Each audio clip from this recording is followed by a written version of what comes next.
I always grew up with parents that couldn't tell time, so I'm always trying to be early to things. Oh, you were doing adulting early. So we have the bio of Cheryl. I know Cheryl said, don't share that bio, but unfortunately I kind of shared that already. Cheryl's been a dear friend for a couple of decades, more than a couple of decades, for a quarter century. Who's counting? And she was 6 when she got in the program, and she's done everything. I mean, there probably isn't something or a field or a sector of education or training that she hasn't at least dipped her toe in once or twice or thought about. Including higher ed, nonprofit, corporate, automotive, medical, government, retail, management, food, beverage, entertainment. Just about covers it. And she's done things from the low level in the trenches to the supervisory side of things. So the questions that you might have for her, the observations that you might get from tonight's session, will run the gamut, and that's good.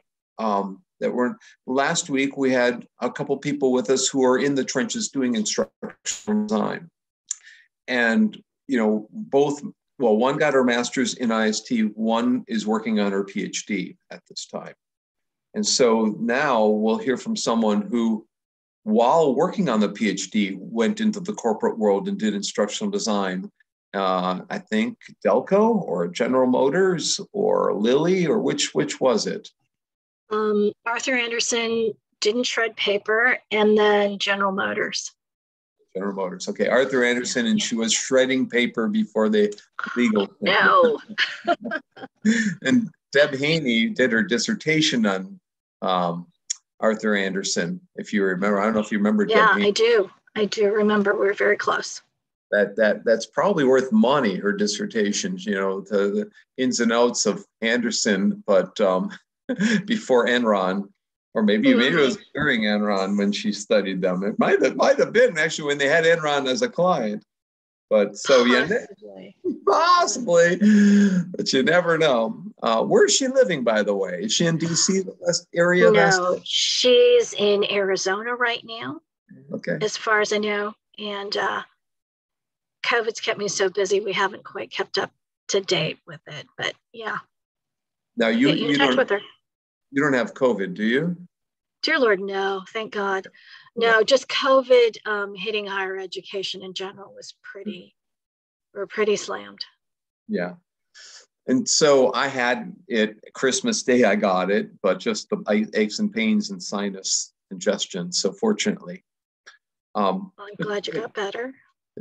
But Cheryl was part of this pathway because her name is Hathaway, but it's Pathaway, because many students went to San Francisco State University for their master's, and then their professors would send them to Indiana for their doctorate. The same is true at Ewell Women's University. They get their master's at Ewell Women's, they come to IU for their doctorate. BYU, a lot of students get their master's at Brigham Young University. They come to Indiana for their doctorates. San Diego State, not as many, but some go to San Diego State for their master's degree, and then they come to Indiana. So Indiana is a place people are sent because the program reputation at the PhD level. So it was surprising for me today, the master's online got recognized, but the U.S. News and World Reports doesn't analyze PhD programs in our field. I wish they would. I wish somebody would, because there are, there's a lot we could say, a story we could tell at the PhD level.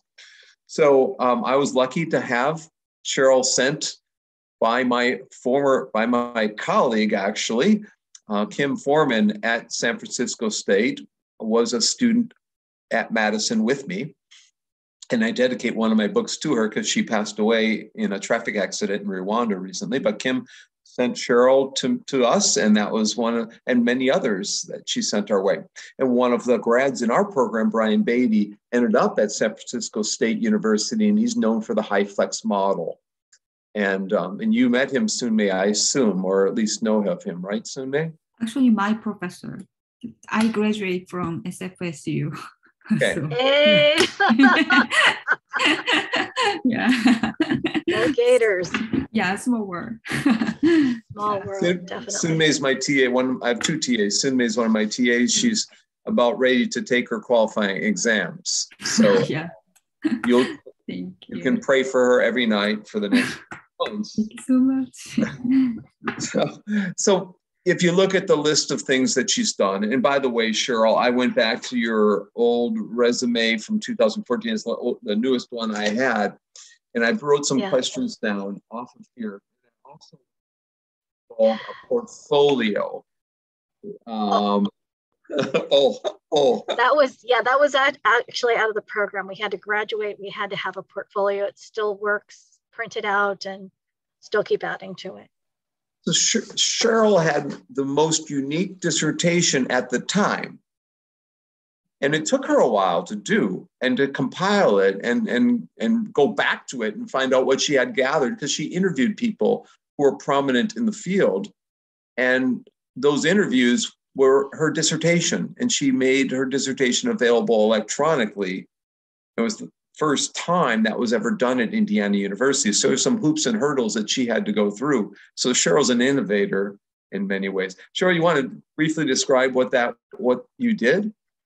Yeah, it was occupational narratives of human performance technologists. So it was looking at the patterns and themes of each person's life history, and whether it was something that was innate within them, that were something like standing up for oneself or having a wide range of interests, or whether it happened to them professionally and the patterns and themes of the experiences. So nurture or nature.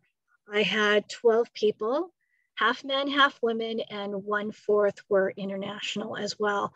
So I wanted to capture all those perspectives.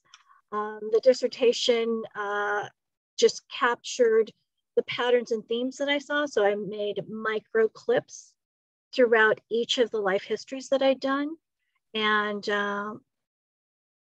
probably should revisit that. It's been such a long time, Kurt. I haven't been prepared to speak on it. That's okay. I was just trying to, as a warm up. Yeah. And if you go to her resume, she's got all these she has learned. Okay. I mean, it just fills this up: web collaboration tools, multimedia tools, survey tools, video tools, database tools, social media tools, polling tools. I mean, it's just way leads on to way. I did not plan to do this. I just happened to be interested in technology, and it just emerged this way. I don't want that to be an intimidating document. I didn't know I was going to send that out. I didn't send it out. No one has seen it but me. Oh, good. Okay. So what I want to ask you is, what technology tools do you find relevant to instructional designers today? And did you find valuable to you in your role at Chapman, in your role at Cal State Long Beach, in your role at Riverside?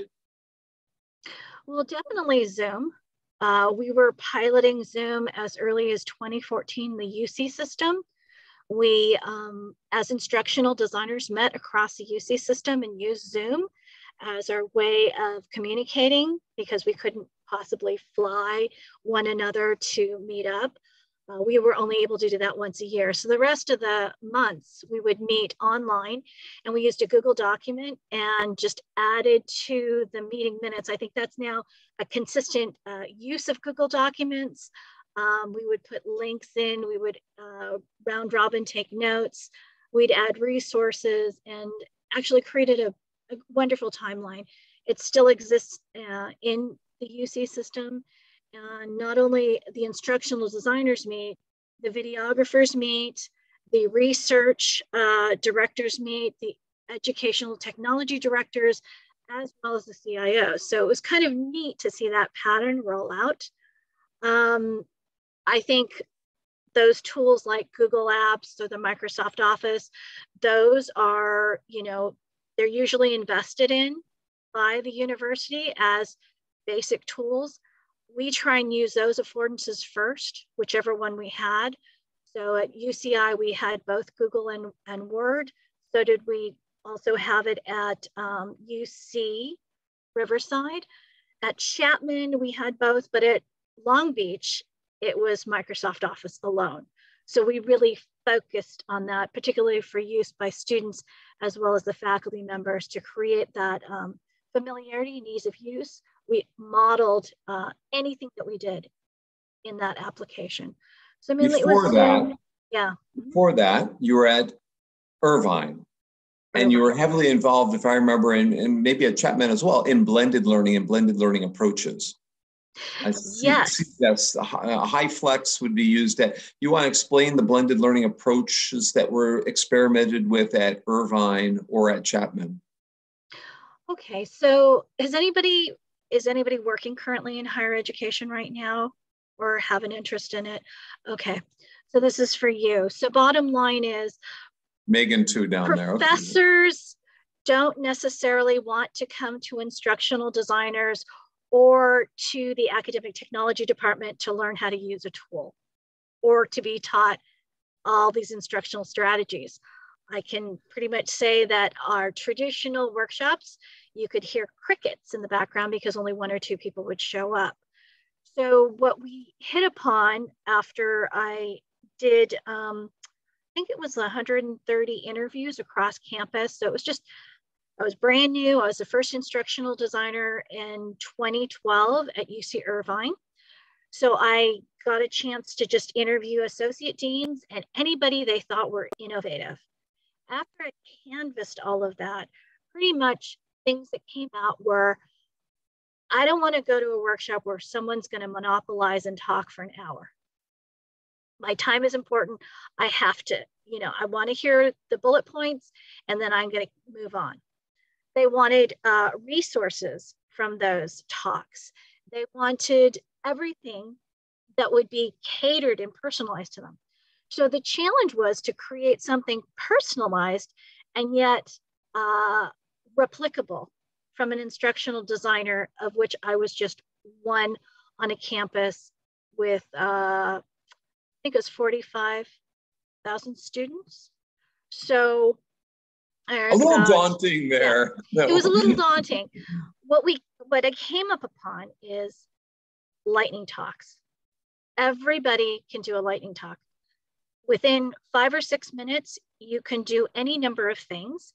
And when I'd done all those interviews with all those 130 people, I asked them, would they be interested in sharing perhaps 1 or 2 things that were really nuggets that I thought, okay, I know as an instructional designer and with a PhD in instructional systems design, I know what good practice is, but as an instructional designer, nobody really wants to hear it from me.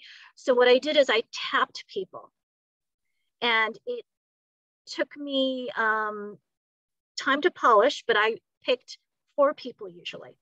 It would be across campus from the humanities side and the science side. So, and then 2 men, 2 women, and then I would try and go across ladder rank.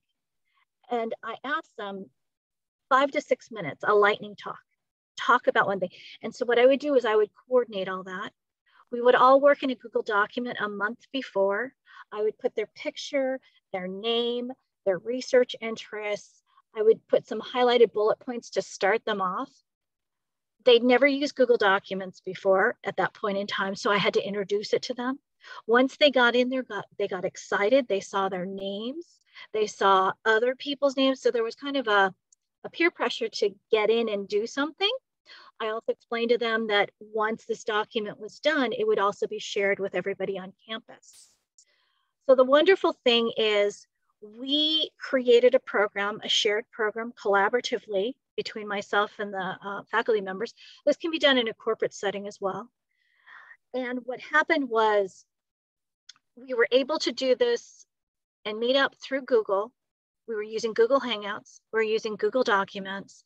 And because they had the experience of some people being able to meet in person and some people not, so this was 2012 before COVID, they got to understand the value of it because we were working together, just the 5 of us. So what happened is, once I got that document completed, so this is 4 weeks before, I've invited them, we've completed the document. I started making a 1-page Google document that would be a flyer. So they had templates. I just put their faces on it. I put their department, I put everything in there. And I emailed that to all their chairs. So I got their buy-in from their chairs. And then we went up and gave it to their associate deans, their academic deans. And the final thing was I actually got the Teaching and Learning Center director to get the vice president of undergraduate education to send out a mass emailing. So this was 1 week before, 3 weeks before is the chair, 2 weeks before is the associate dean within the colleges, and the final is the vice provost. And that's the week before. So by that time, they were saying, I want more time. I'm saying, no, you're just fine. The wonderful thing that happened is we ended up doing high flex because every situation was different, but we always had people emailing, I can't make it. Is there any way for me to see this? I could always do a recording, but since we had Google Hangouts and we wanted to try it, I would always say, we're having a pilot of this tool. If you would like, I can send you the link and you can see how that might work out. We also had demos the week before. If you wanted to try this out, we have demos. You can just join us, click the link, and then we'd have the real live one that week. So the wonderful thing is we had people that would present if they couldn't make it to campus for some reason. We also had audience members. Kurt came several times to present and be a guest speaker. And it was wonderful to have that variety of people, not limited by the geography. So once people started seeing this, they started seeing the value of possibly having it with their classes. They saw the value of having online office hours. So taking this idea of, does everything take place in one modality? What happens if we take that out? And so the flipped faculty engagement approach, which is what I just explained to you, it's kind of a marketing audience engagement tool. It's also a, creating content that's relevant for each of the faculty members. So we would have this one document where they all answered 5 questions consistently. Things that people always asked at every event. Who are you? What's your background? What did you do? Would you do it again? Any pictures or graphics? And so with that, we had this content that I actually, at the end of the first year, I created a document on examples and models. So for most of the interviews that I did, I had notes, but for the essential panels that I did every month, I was able to compile those and have a very interactive document. I hope that helps. The panels were very innovative and they had creative names you would come up with, whether you're Chapman or Riverside or Irvine. Maybe you're just starting out there and you're not as high a level as you were at Riverside and Chapman. Everything kind of built on top of it. And if I could share my screen. I was going to ask you if there's anything you could demo for us. Yeah, let me just pop that up. So I can just share with you.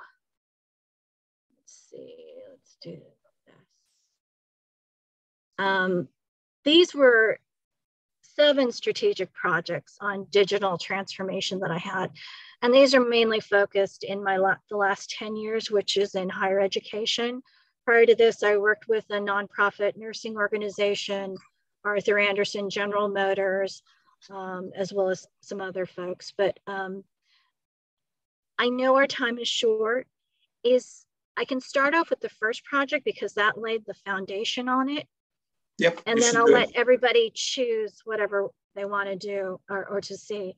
So I'm sure you studied this theory, and it's the technology adoption cycle.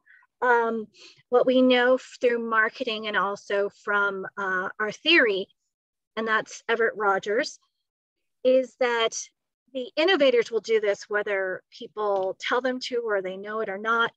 The folks that are early adopters are the ones who are going to see the innovators and say, hey, that was really interesting. I'm going to try that because I saw that they had these kinds of results. So this was the population I was interviewing, were the innovators. the early adopters were the people that I want to hit. And the early majority was what I was striving for, only the willing. In 2012, online learning was not necessarily something you talked about in the hallways. So from the 130 interviews, this is basically what people told me. They wanted one source that was curated. They didn't want to have to look for their own resources. They wanted tools. They wanted a learning environment. They didn't want to have to find things. Everything was free, but they were getting to the point where IT was coming to them and asking them, what is the security on this? And they didn't know. Learning science research. Give me something that I could research on and actually publish. And then expand to learning spaces. And this is particular for folks that were in the classroom. If they wanted to use polling, they wanted to make sure the polling devices worked. In early 2012, I can easily say that they did not work at UCI. It was after a couple of panel presentations that we actually had IT come be a guest, unbeknownst to us. And then the individual who was the director of Wi-Fi at UCI outed himself at the end and said, I don't wake up in the morning wanting to make your lives difficult. I now have the information. I'm going to take that information and I'm going to make it better for you. And everything has worked out smoothly ever since. Consulting and workshops and institutes were things that they wanted, but they wanted it as a cohort group. They didn't want to do this alone. And they wanted communication and transparency, particularly with leadership, as well as with what resources were available. They didn't want to have to find it or look for it on even our own website. And then of course, leadership endorsement. So this was something that solidified me at UCI. I think this has played out through all the universities that I worked with. And it led to this, which is basically the flipped faculty engagement model. So each one of these documents is a step in the process over the course of a month. And lightning talks, we'd always have the lightning talks in the first half. So 4 people, each person has 5 to 6 minutes. And then the second half was the interactive discussion. And what's wonderful is sometimes the conversation wouldn't focus necessarily only on the panelists. A lot of the people who had the expertise were also in the audience. There are 2 things. We have speed dating with technology at Indiana, which is similar, and it gets faculty to go and interact with all. It's a similar concept. People tend not to have time, but if you can give them something in short bursts, they'll sign up for it. Yes. The second thing is, given that, especially that second project, and I know you went to EDUCAUSE learning initiatives. Did you write up any of these projects as an EDUCAUSE review or EDUCAUSE quarterly paper, or go to the conference? Did you present them at a conference? What'd you do? Kurt, I didn't have time in moving from one place to another. I do hope to revisit my dissertation. I think it has a lot of things that relate to what I've done. I'm actually taking some time off and reviewing what I've gone through. Basically, I've used the theories that we've learned. I never thought I'd use any or all of the theories that we go through in instructional systems technology. Do you have a favorite? Go ahead. Go ahead. No, go ahead. I think, needs assessment theories, that was the UX research. The flipped faculty engagement model was peer learning and scaffolding. The things that I did with the Learning Glass Studio, that was a new technology, was rapid prototyping, having people do design thinking and really experiment with the learning glass. So that's a large plate glass window that you would write on, and then helping them socialize it and share it with their departments and profile them either in department meetings or actually cross-campus meetings. Zoom, the same thing. In Zoom too, though, I also learned in IST, we also had the business side. So it would be explaining the business side of Zoom. Maybe department meetings could be high flex. Maybe other meetings across systems could be HyFlex. We started experimenting with that and talking about it, and it very fascinating. And then feedback loops on the faculty in Instructional Innovation Studio. That was a large scale. Instead of just having a 1 hour, we did 2 weeks or 2 days out of 6 weeks models.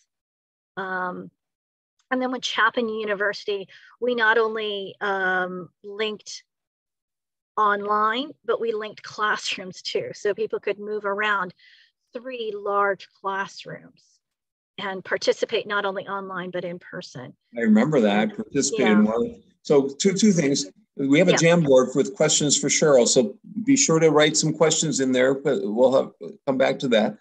Cheryl, I think project 2 needs to be an EDUCAUSE paper. I like your dissertation a lot, but the field would be, you could help thousands of people with any of these. And maybe you go in order, project 1, and our dean publishes a lot in EDUCAUSE, Stacy Maroney. I don't know if you know Stacy. She was on the I remember. Right. Yeah. So my advisee who just graduated, she and Stacy wrote 3 or 4 papers for EDUCAUSE Quarterly on the space, the Mosaic project, and unique classrooms. You have a similar thing. And I'll try and get Merve to send me her 2 or 3 papers that she did for EDUCAUSE. They're like EDUCAUSE blogs. They call it EDUCAUSE blogging. And they're easy to publish. They're open access, and you'd be helping a lot of people out. So definitely I recommend getting into this first. It might be something easy and reflective. My students are blogging this semester every week. I could see you blogging once every couple of weeks or maybe once a month, and getting each one of these out over a span of the next 6 months. Each of these could be a simple paper, and you'd be helping a whole lot of folks understand what's going on. You help yourself out in your career. So you want to show a couple? I think that's cool. You showed 1 and 2. Why don't you show us a couple more? Do I have any requests? Oh, yeah. Does anyone have a request? Priska, do you have a request? There's 7. Okay, she's got 7. Okay. So this is Cal State Long Beach. These were guest speakers that came. When I started out at Cal State Long Beach, there was only, I think, less than 4% online learning at the 3rd largest CSU campus in a system of 23 campuses. It was largely an effort to introduce ideas to them. If you can imagine the spectrum of people, there are people who have never used adaptive learning or are unfamiliar with online learning, or who'd never heard of HyFlex. I was introducing individuals. So if you see here this panel, these are 4 people from on campus and 1 person from UC Riverside. This is how I packaged it. We had the first panel here, which is the open house. We had 93 people show up. It was the largest thing that we'd ever done in this department. They'd never done a panel before, and it was the first time they'd had that many people interested in academic technology services. From here, we went off into active learning, special projects, how to do them with technology, student-directed hybrid courses. So I've worked closely with Brian Beatty on his HyFlex model, simply because a lot of our work actually dovetails. And then focusing on quality matters, that was part of as the Director of Instructional Technology Support Services, it wasn't only increasing the number of online courses, it was also looking at the quality and how do you impact that. So part of that was socializing it. After we had gone through all these events, we usually just got 4 people. In this event, we got 32. So, and then we also talked about learning spaces. We included that in there. And because we had this momentum going, something that would just have been invitation only became a campus-wide open forum, and these folks all participated. So that was 278. Wait. So Peter Van Loosen at the top is an alum of IST. He's Dr. Leftwich's first advisee. our department chair, interim chair. Brian Beatty Yes. at the bottom was Dr. Regulus' advisee and has helped. He is a co-author of the newest Green Book. So I talked about the Green Book. He is now a co-author, and he has a free book on high flex learning. So you can download, anyone you can download his free book. Quality matters. Last week, our two guests talked about quality matters, and we talked about, lo and behold, the following day, believe it or not, and here's Jay wanting to come. I'll let Jay in here. The following day, after we chat about quality matters, Chris Dede at Harvard got an email from someone saying, you need to have Quality Matters people on your podcast show, Silver Lining for Learning. And I know the executive director by name anyhow, Deb Adair, and so I wrote to Deb and I talked to Deb, and we're going to have a show on Quality Matters in a couple of months. So, so one thing leads to another. This class sort of got me interested in having a podcast show on Quality Matters, and now you bring it back up here. So yeah, all these topics, these were all different, all a couple of weeks apart, in the same week, or how did you hold all these different events? So this was over the course of fall semester, fall term. I had my team of instructional designers saddled with 54 courses. So they were a little busy, and I needed to tap dance and buy them some time. And so what I did is I called in a few of my friends. Yes. Basically, these were all high flex. These were all working examples. I always started off, this is a test. You are all part of this grand test of this model. And I'd engage everybody, include everybody in the audience in this event. These would also have websites. And so there were probably once a month, maybe some overlap twice a month. But it really set us up for spring 2021, which was basically, let me go back, which was looking at, oh my gosh, we're pivoting on March 13th. We had to roll out online testing, which was, as an instructional designer who believes in connected and cognitive and constructive learning, horrifying. But we had to do it. It was requested by the faculty members, but we were able to bring someone in who talked about academic integrity, which was talking about what kind of environment are we creating? She came in, again, 84 people. I set up another Rethinking the Classroom in spring. So we not only had up here lightning talks, so this covered a spectrum of folks. And then we had the faculty panel that were doing some core things that we thought were replicable and really good ideas for people to accelerate getting online. And then lastly, we had the student panels that said, please do more of this and less of this. And do you have any questions? It was amazing. And it was set us up really for what we did with Quality Matters, which essentially during that summer, 2021, we created the Go Virtual Conference. And as you could see, it's 5 days over 2 weeks and 1 day. We had 14 course development days, but this is how it lined up. You also see Brian Beatty here and Peter Van Loosen. They came out. Kurt is in here as well. Right below. Right there. Vanessa Denon, who I've talked about earlier today. I mentioned at Florida State. So you've got a lot of well-known people you grabbed. And a month before this happened, she gave me a call, a little bit anxious about what's all is going to be put together. But Cheryl has the skills to get a lot of people working together in a short order. It was a limited time frame. You had to put this all together, if I remember right. And it was less than a month. Yeah, less than a month. It's just amazing what you did there. It was incredible, though. People referred me. The Teaching and Learning Center was very collaborative. Each of the colleges had a mentor or a champion or a group of champions. I worked with them. My instructional design team, thankfully, finished all 54 courses by December. So come spring, we were working towards creating all of these optional labs. We created hands-on labs where they could actually be online and work with us. We practice heavily with anything that Zoom had, whether it be groups, presentation mode, or webinar mode, actually, rotations, anything that they were putting out, we tried to incorporate into every one of these presentations. So polling for Poll Everywhere, had presentations on from a lot of the partners. We created closer partnerships with our vendors.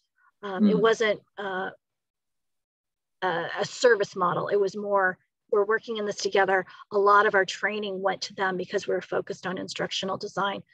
We actually took Deb Adair's Quality Matters Emergency Remote Learning, and we consolidated into 9 points. That we created that as a checklist, and we actually paid our faculty members.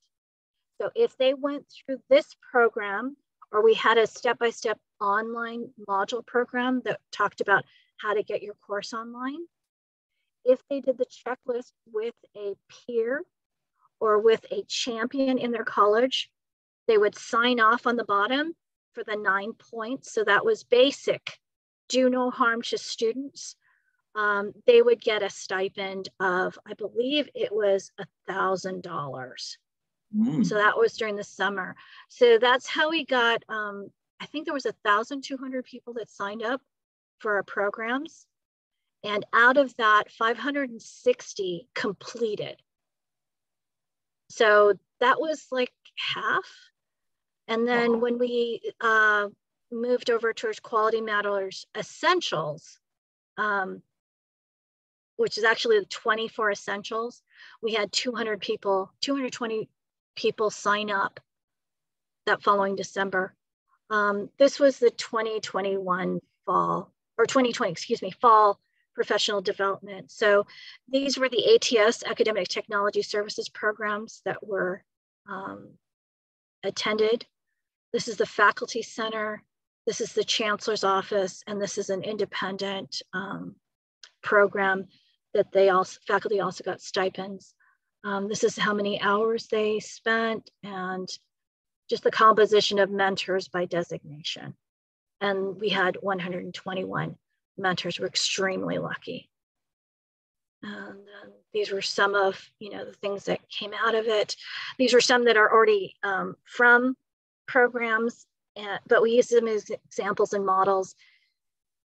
As a continuum, you could start off with a template, or you could start thinking bigger. So it really helped them think about not only just now to get online for COVID, but long-term.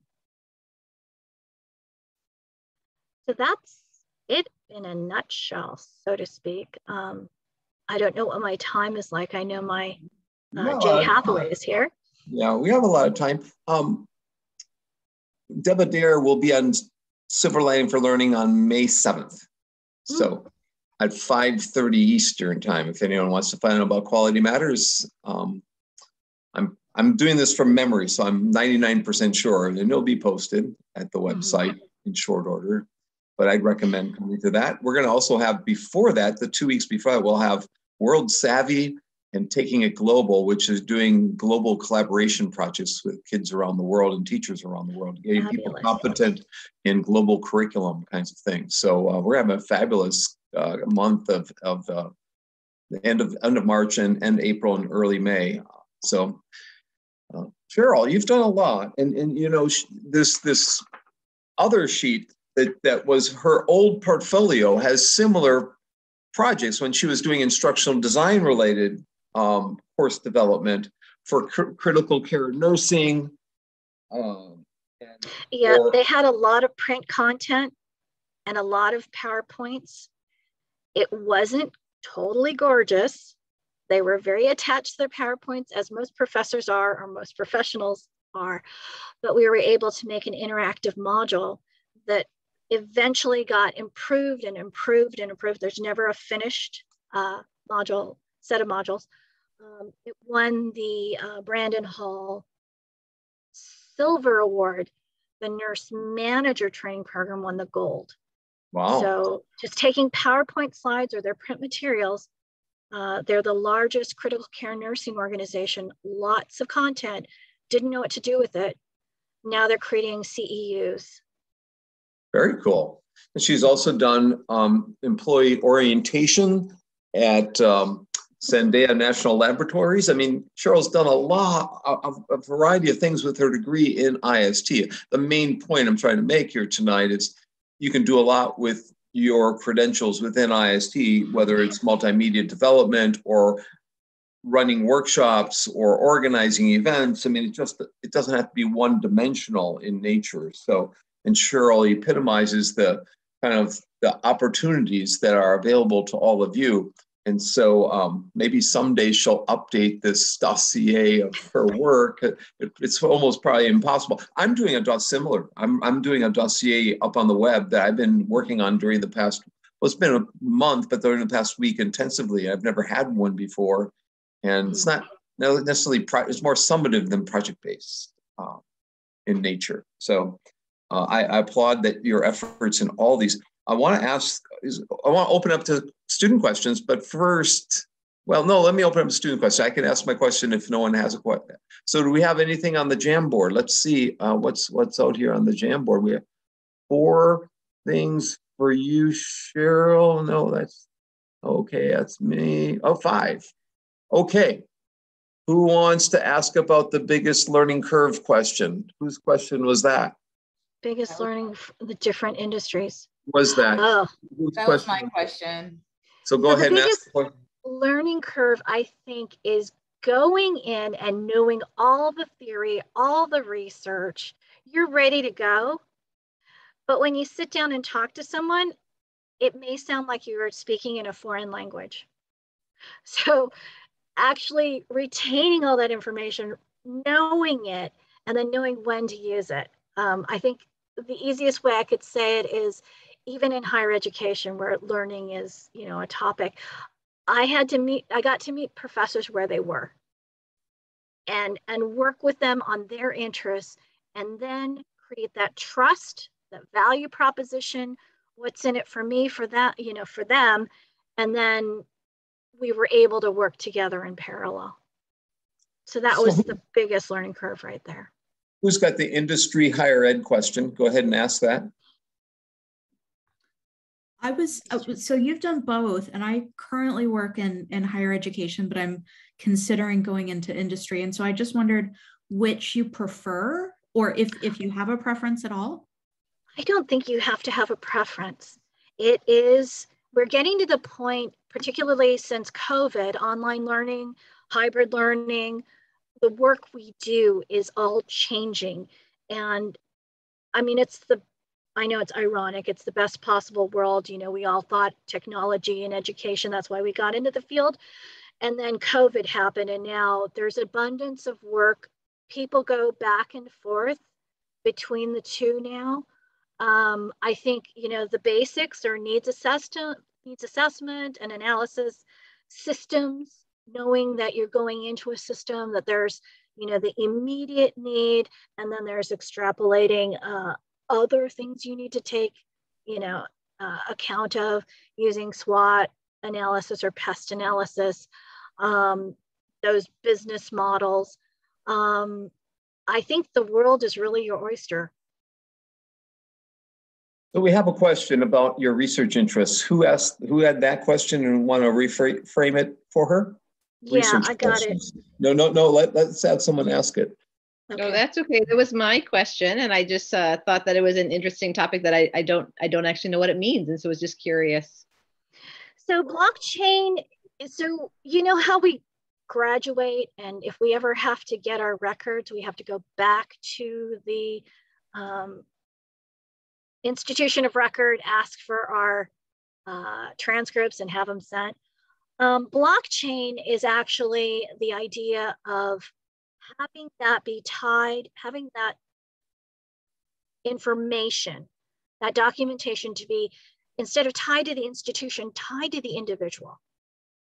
So in other words, there's a triangulation of the work that I did, the institutional value. So did I get an A, B, or pass? And then the end certificate. And that resides with you. So we're seeing that with badges. Badges that were actually created through Credly and all these other organizations. They're starting to have their own value, and it means something on LinkedIn. Before, badges were like Cub Scouts and people said, oh, it's not anything. We're now seeing badges come into their own to have their own intrinsic value. As far as the comprehensive learner record, that's basically looking at that on a larger scale, where the comprehensive learner record stays with the individual from, you know, looking at the 60-year curriculum, right? When do we ever stop learning? We don't. So from K through, you know, you're 60 and you're taking courses at extension. All of that would follow you. And they're thinking of ways of making the non-educational, like let's say you went to the Army or you did some nonprofit work in the Peace Corps. How does that all get put into there? So that's the research that I'm looking at. Who had the question related to key skills that are needed? Who had that question? That was mine as well. It just seems like it's so fascinating to hear you talk. And, you know, with everything that you've been doing, it would be great to hear you reflect on, you know, it sounds like a lot of different big successes. What were those skills that you brought that you thought were most important? And, you know, and what was it that when you were in a learning phase in IST that you've taken into the work that you're doing? I think you touched upon that a little already. Yeah, I think it's the relationships. Okay, go ahead. That's the question I normally ask. So that's why I always ask the guests, you know, so, but I'll add to it. So, you know, what skills did you initially find valuable within IST, and what skills did you have to develop after finding, you know, maybe having a project or two where you got lost a little bit along the way? So what were you well prepared for? And then what did you have to self-direct and learn on your own? So I came in with a bachelor's of applied behavioral sciences. So I kind of had that background of looking at community and regional development, communication theory, and also ethnic studies. So I was trying to look at multi-levels. I think coming into IST and having them look at systems, I think the ecological system of Bateson and Banifley, those resonated with me. And so those things gave me lenses to look through. They also gave me theories to connect things to and to be able to articulate in terms of publishing and building the reputation. And then I always had those to fall back on when I was communicating with folks that may not know these things. How do I introduce that?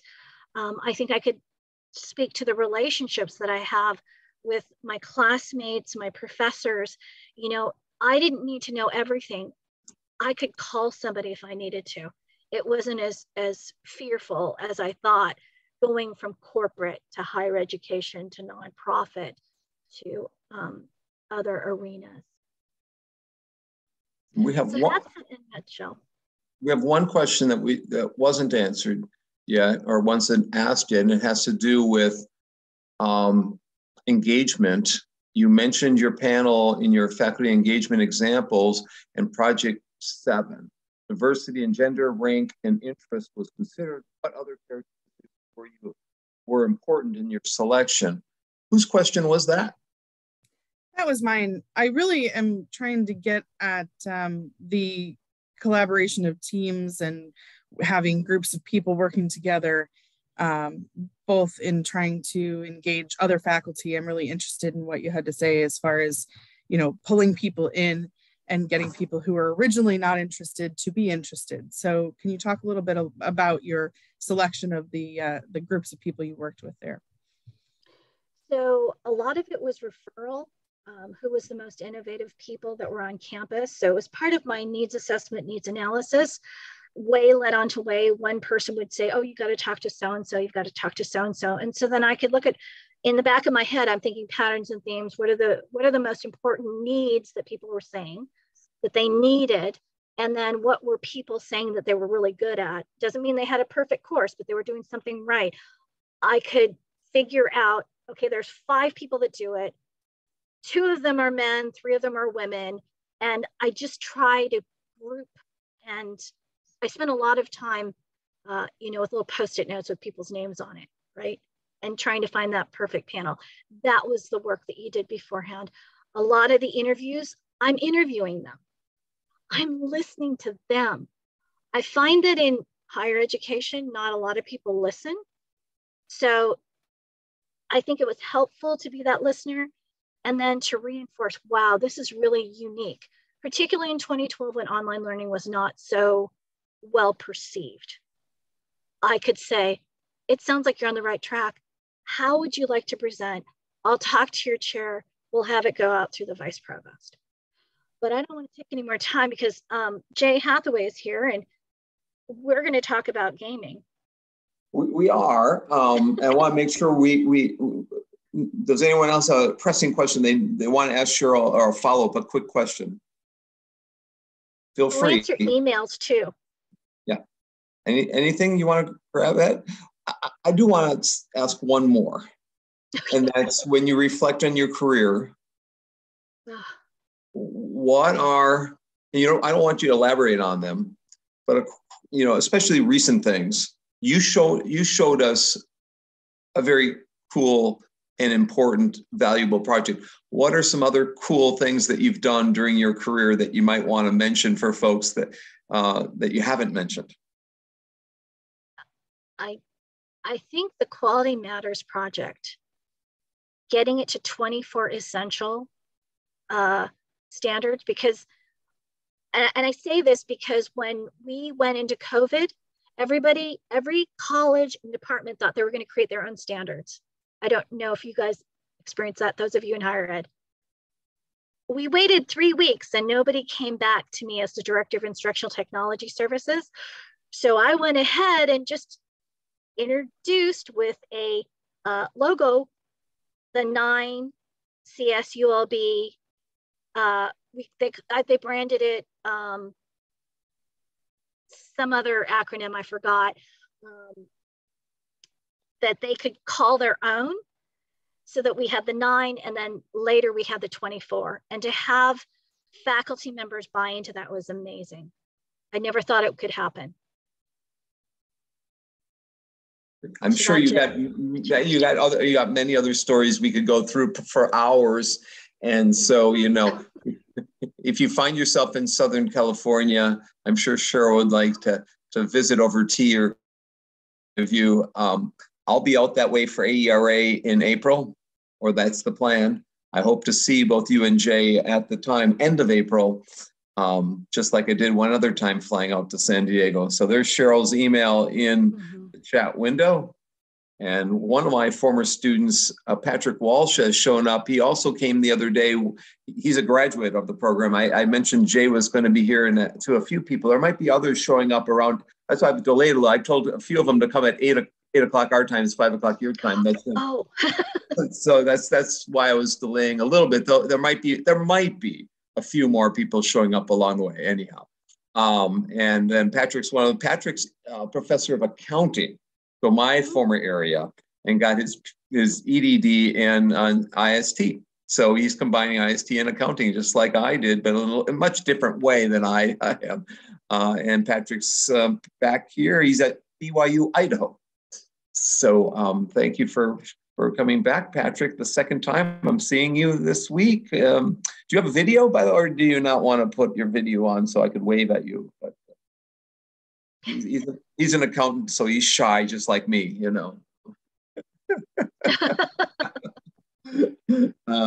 So Randy said this session is valuable. So before we switch over, I would like everyone in the chat window to type 3 words for Cheryl from what you got out of that first hour before we switch over to Jay. It won't be a long session with Jay, but as long as you guys want it to go. I have a few questions set up.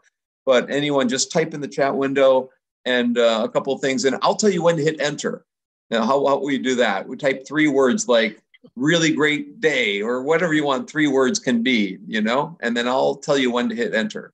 I'll give you another 30 seconds. So that Sunmei doesn't wait. She just says, put up wonderful and insightful and innovative. All right, hit enter if you haven't hit enter. So we got inspired and interesting and all that, and informative, all these I words, interesting, informative, and inspired. So there you have it. You're the I person today. Thank you. We have and Patrick, cool flash of the biking outfit. I missed that, Patrick. Were you on camera? Oh my God. Okay. There he is. He's snow skiing out there, or is he? I'm biking home. Oh, in the snow. Oh my gosh. So coming home from work, but this is not your stereotypical accounting professor right there. So he's breaking boundaries and new inventions. So yeah, good to have you, Patrick.